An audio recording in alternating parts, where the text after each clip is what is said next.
আমি তাকে ছাড়া কেমন থাকবো, আমি ভালো নেই সত্যি কথা বলতে। কি আইনগত পদক্ষেপ নেব, আইনে দরকার নাই, ও ভালো থাক, আমি এটাই চাই। সে আমার সাথে যা করছে তার বিচার একদিন আল্লাহ করবে। আমি কিছু বলতে চাইনি, আমি সব সময় চাইছি যে সম্পর্কটার সম্মান থাক।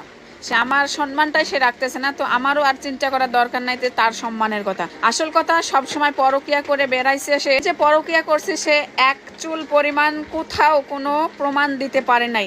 এমনকি আমাদের এইটা নিয়ে সে আমাকে 3বার মারতে মারতে মেডিকেলে পর্যন্ত পাঠাইছে, আর একবার কুষ্টিয়াতে আর 2বার হচ্ছে রাজশাহীতে। সে নেশা করে এসে আমাকে যেভাবে অত্যাচার করত, আগে বলতো তার বোনজামের সাথে আমার সম্পর্ক, সে তো অনেকজনের সাথে আমার সম্পর্কে জড়াইছে। তো যখন সে তার বোনজামের সাথে আমার সম্পর্ক জড়াইছিল তখনকার পরিস্থিতিটা দেখেন।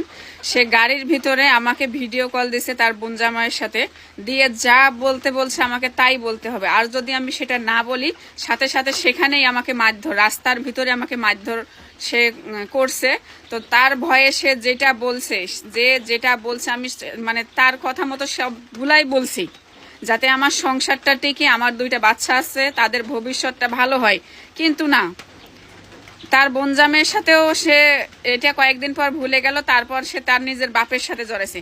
তার মানে সে সুস্থ না, একটা অসুস্থ মানুষ, একটা নেশাগ্রস্ত মানুষ।